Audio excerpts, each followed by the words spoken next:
Graça e paz. Sou Reinaldo Alexandre, falo de Belo Horizonte e venho trazer aqui mais um breve comentário. É muito comum a gente ver por aí as pessoas dizendo: eu tive um sonho, Jesus está voltando. Outras dizendo: eu tive uma visão, Jesus está voltando. Só que quando você vai procurar isso nas Escrituras, a possibilidade de Jesus estar voltando, você não encontra nas Escrituras. Você encontra lá uma promessa feita por ele, mas não para nós. Uma promessa feita para os discípulos e para os profetas do Antigo Testamento. Você percebe, observando as Escrituras, que as pessoas entram em constante contradição quando elas dizem que o Evangelho será pregado em todo mundo, então verá o fim. Né? Isso está escrito em Mateus 24:14. Só que em Mateus 10:23, Jesus realmente disse que o Evangelho seria pregado em todo mundo, então viria o fim. Só que em Mateus 10:23, Jesus fala que ele viria antes que aqueles discípulos visitassem toda a cidade de Israel. Então, Jesus disse que viria antes que os discípulos visitassem toda a cidade de Israel. Ele viria com rapidez, ele viria depressa, em pouco tempo.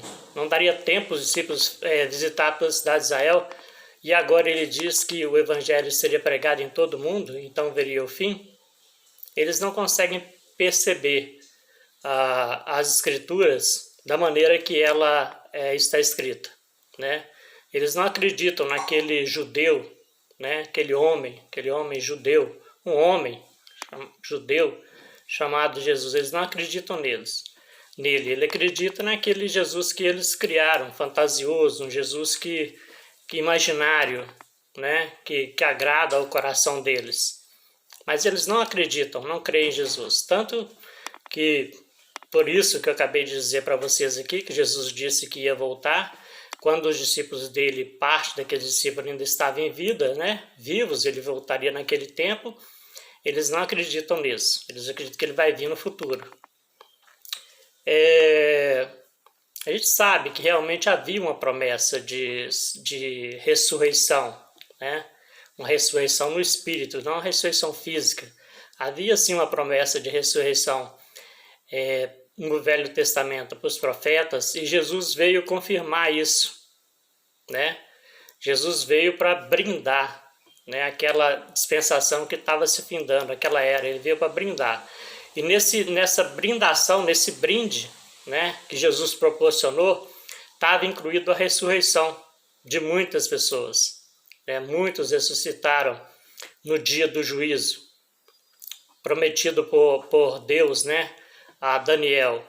Daniel, ele começa a discorrer todos os fatos, né, políticos, que aconteceriam desde a sua época até a vinda de Jesus. Ele trata ali de todos os fatos políticos que aconteceriam, né, até a vinda de Jesus.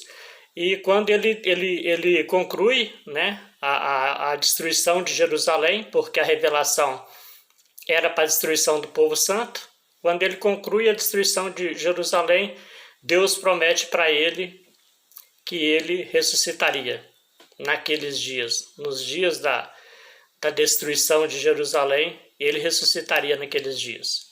Né? Só que o sistema não entende, não quer entender dessa maneira, porque não acreditam nas Escrituras, acreditam numa fantasia criada por eles. E não se assuste, isso é comum. Né? Isso é comum. Foi assim nos dias de Paulo, foi assim nos dias de Jeremias, e está sendo assim nos nossos dias. Né? As Escrituras não é suficiente para o sistema religioso. É preciso criar algo mais incrível, mais fantasioso. Eles não sabem... o que a gente vê é que eles não percebem o quanto eles estão perdendo, né? Não crendo nas Escrituras da maneira que deve ser crida, da maneira que está escrito. Crendo, né, naquele Jesus... naquele judeu, né, naquele nazareno lá que nasceu como homem, eles não percebem o quanto eles estão perdendo por não crer nele, né? Você vê, por exemplo, que Você vê, por exemplo, Mateus, né, 24, 33, e você vê, por exemplo, Mateus 24, 34, né? As duas passagens ali são sequenciais, e ali Deus, né, Jesus, né, o Nazareno, o homem lá que eles recusam crer nele, né, ele fala que não passaria, né, aquela geração sem que tudo aquilo, todo o mal se cumprisse, tudo aconteceria naquele espaço ali de poucos anos, né? Antes que aquela geração toda passasse, aconteceria tudo aquilo. E aconteceria o fato mais extraordinário de todos, o tão esperado, né, pelos profetas, que era o fim daquela era, né, onde que Daniel ressuscitaria, onde que Jesus voltaria, né, para os discípulos dele, como ele prometeu que ele ia voltar para os discípulos dele, para buscar eles, para levar eles para onde ele estava. Então, no fim daquela dispensação, Jesus voltou para os discípulos deles para buscar eles, voltou para ressuscitar Daniel, trouxe juízo, né, sobre o povo judeu e findou-se uma era. Começou então uma nova dispensação, a maravilhosa dispensação da graça de Deus em Cristo Jesus. Vou deixando por aqui, um forte abraço para você, graça e paz.